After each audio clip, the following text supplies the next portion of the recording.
What is happening, guys? Cowboy here, and we are ready to continue on with our walkthrough. So you may notice we also have the butcher knife now. We went and grabbed that, did end up putting that in a separate video since it is kind of separate from the walkthrough, but important for strength builds who want to grab that. Of course, that is right before this episode in the playlist if you'd like to check that out. So now that we have that, we're proceeding from the cliff underside bonfire. We're going to head down that way. I'd actually started a recording and just kind of had an unfortunate mishap with getting knocked off the bridge. So we're going to drop down. The enemies have patrolled up top, it seems, so we should be good to go. Now, get past this bridge because you're going to have a bad time trying to fight on it. And we're actually going to run past these enemies for now, just to lure them back and separate them a bit.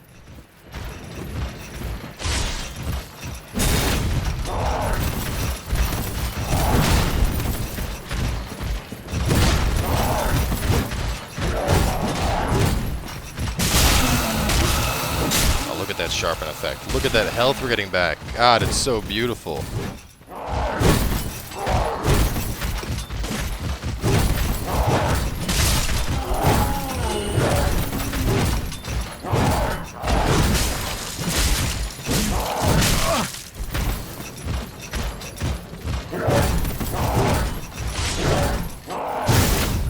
Love this weapon.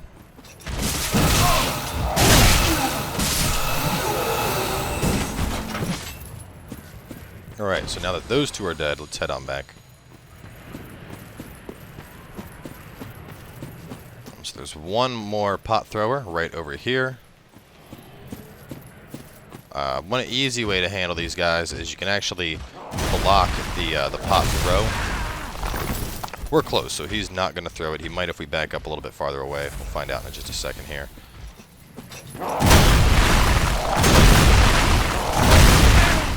God, Mr. Pot, please stop that.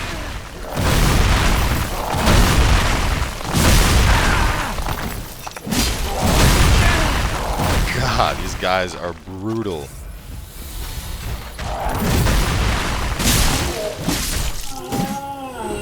Hotman is dead. So looking down here, you can see a couple of items. We're going to be going to that area in just a little bit, rest assured. First thing we're going to want to do, though, is go this way. There's going to be some dogs up around this corner.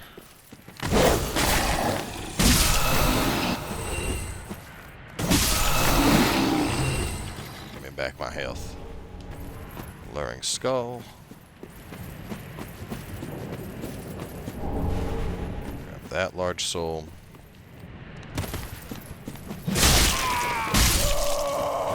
That guy down. And we're going to head this way. Now you may notice an NPC here. He'll end up coming into play a little bit later, but for now just talk to him.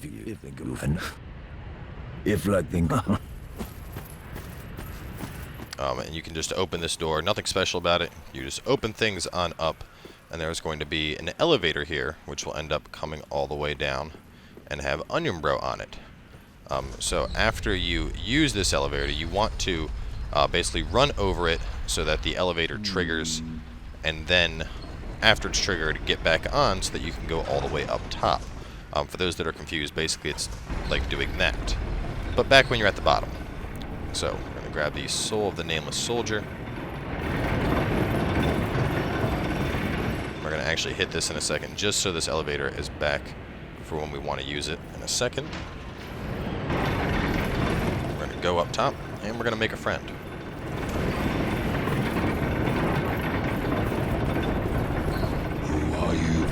I help anytime. So I'm not sure what the actual token of friendship is. Every time I have talked to this guy, I've had the token of friendship, so I'm not exactly sure if it's something in particular you have to pick up. I don't believe it is, but I mean, I've gone through this 3 times now, and every time it's just worked. So on the way back down, we're going to roll off. Oh, and I missed my roll. I'm supposed to roll on the other side. That was a bit of a sloppy, sad mistake, but that's okay. We're not that far. We'll run right back over there.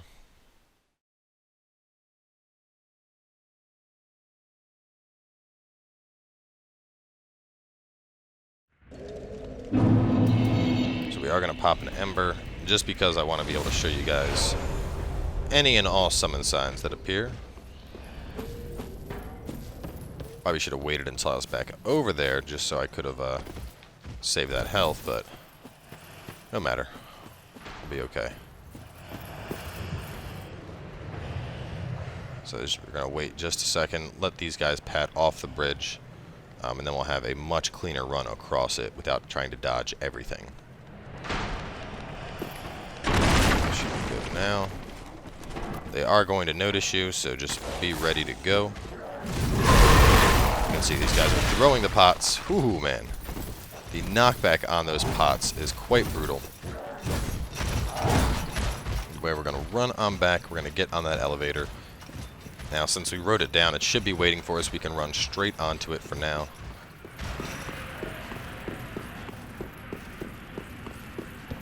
And actually, we'll probably have to go all the way up to the top just to get our souls. So we're going to figure out where our roll-off point is. There's our roll-off point right there. Keep that in mind.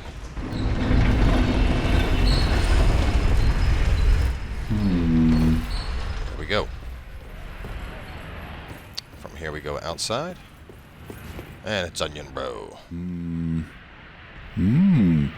Don't disappear like that. You have me downright worried. But thanks to you, an epiphany has struck me square in the head. I've unraveled the riddle of this inscrutable...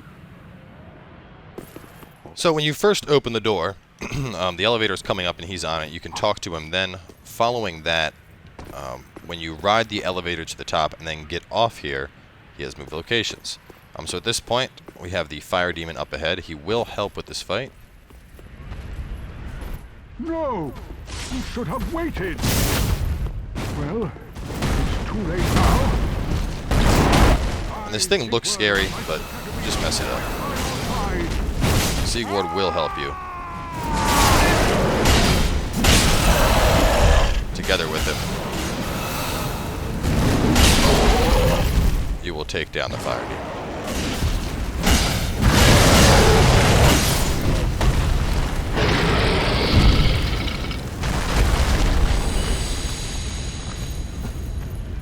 Grab the homeward bone. Now we're going to talk to him.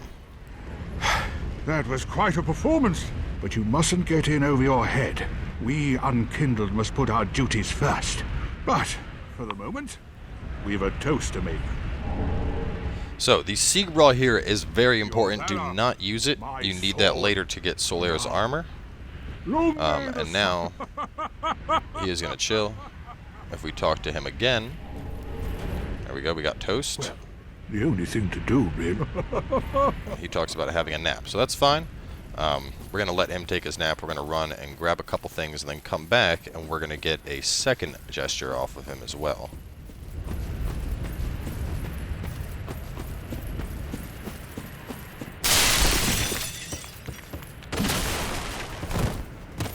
Get our Pale Tongue. It's an item needed to respec.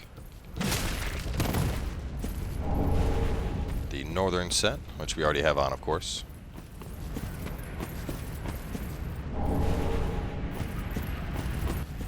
So there is this little path here.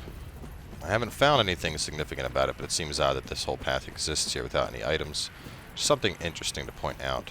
And at this point, he should be sleeping, so if we go back on up... Well, yeah.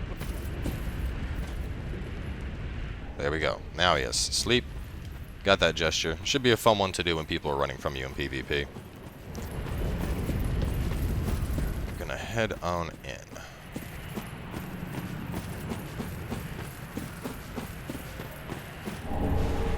Pellets. We have two very important rings coming up in just a little bit here. Right here, this is a trap just waiting to happen. These guys are going to drop down, so you can go in, roll.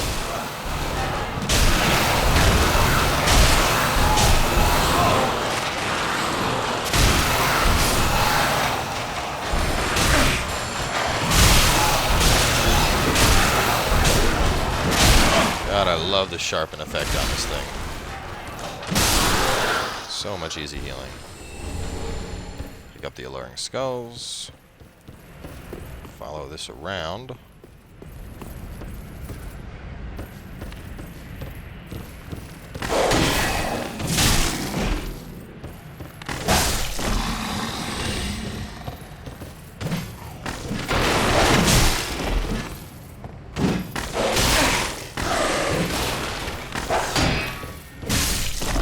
Right, and the dogs are dead. Go up top. Now, this part can be... Oh, hang on, before I go up top, almost forgot. There's more dudes up here. There is a chest. Once you open this chest, they're going to all drop down on top of you.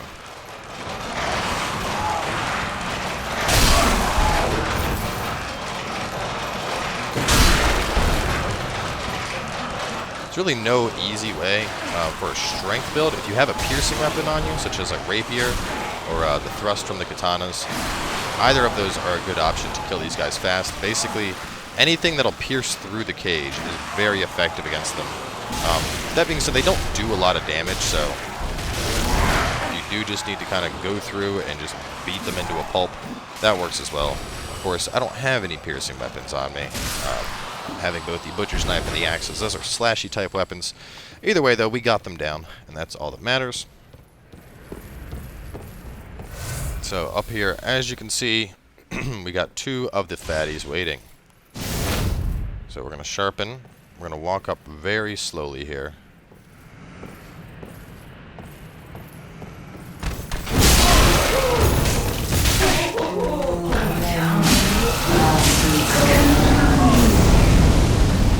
Thought she was going to be dead. Looks like she got off her fire hug. That's okay, though. They're both almost dead, so as soon as we stand up, we should be able to finish them off.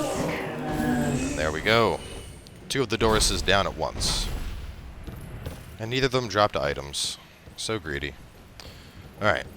So from here, we're going to head on up this way. Look down real fast. Make sure I didn't forget anything. I mean, the significant thing is up here. Pick up our Flynn's Ring. Excellent item for classes that have low vitality. It allows you to basically get a damage boost based on the lower that your character's weight is. So with my character being as close as I am to 68%, and I never put on my damn covetous ring. Even if I were to put it on, you can see it's a very, very slight increase in attack power. If we take off some stuff, you can see the attack power will start to rise as we take gear off. And right now, I actually really need to get up my vitality quite a bit. So that's going to be where the next couple levels I get are going to be going. For now, at least, we'll take off our helmet. We can run with that fine. So we're going to drop down. Drop down again.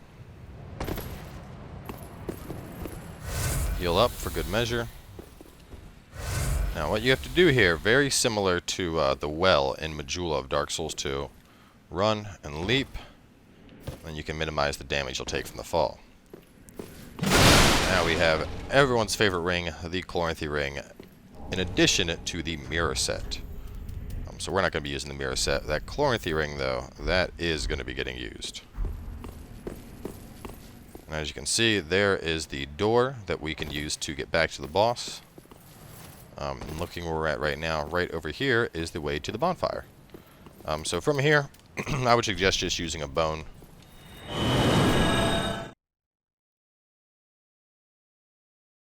At this point, we're going to hop back to a different bonfire and actually continue on towards the boss.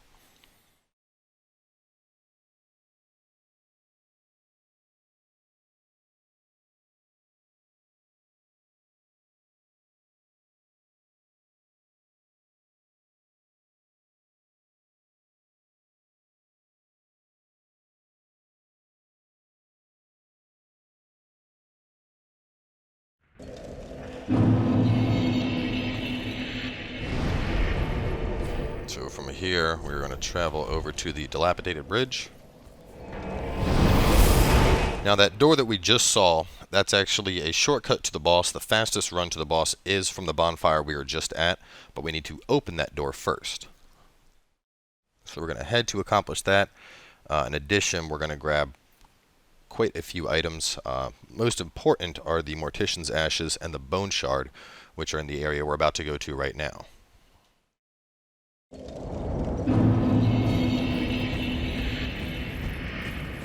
That's right, we still have Invader Dude. I wonder if he's going to show up. Yes, he will. Okay. So we'll let him come over. We'll duke it out with Hodrick first. And then once he is eliminated,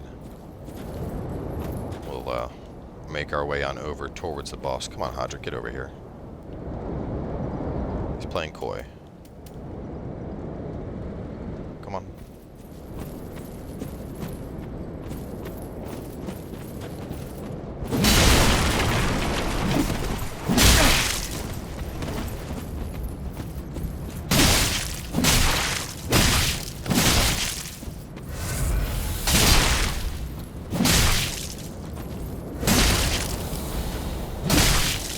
No more Estus.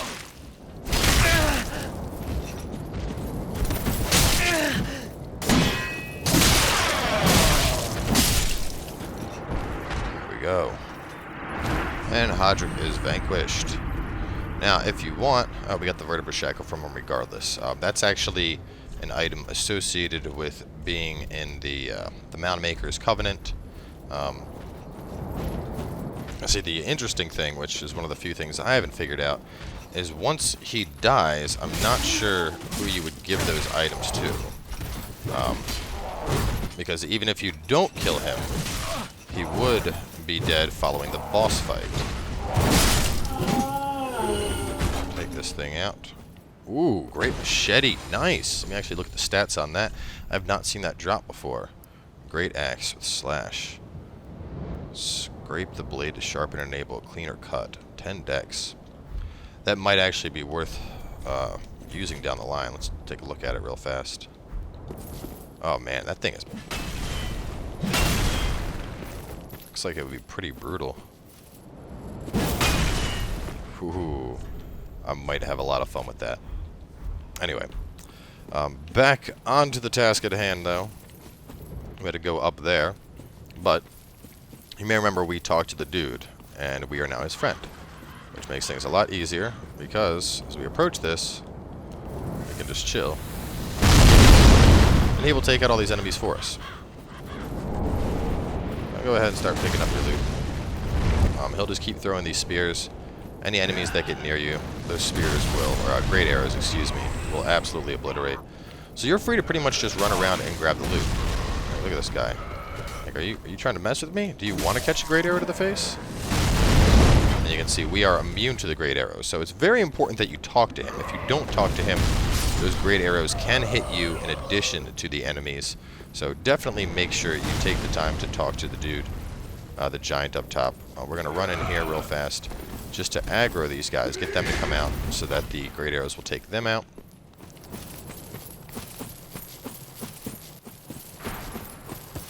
Grab the cleric set.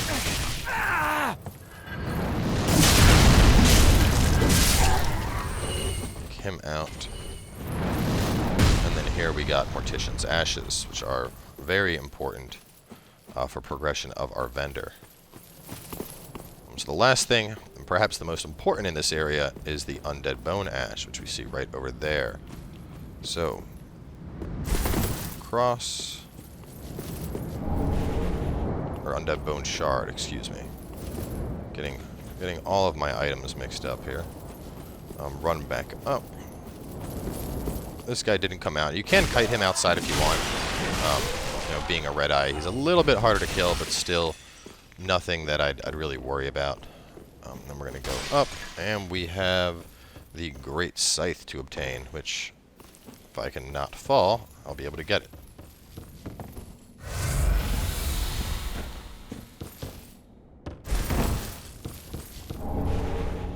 Great Scythe.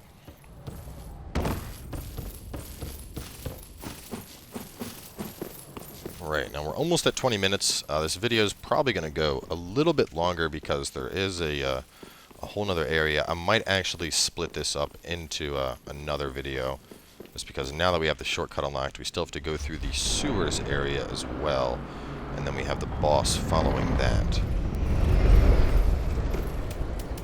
So from here, this is the shortcut. Bonfires back over there. But there's a couple things we're going to have to do still. So actually, I think we are going to wrap this one up here. We'll save the boss and the remainder of this area for the last episode, or the next episode, I should say, as this area is quite big and there is a lot to accomplish. So either way, thanks for coming on by, guys, and we will see you in the next part when we wrap up this zone as well as take on the boss.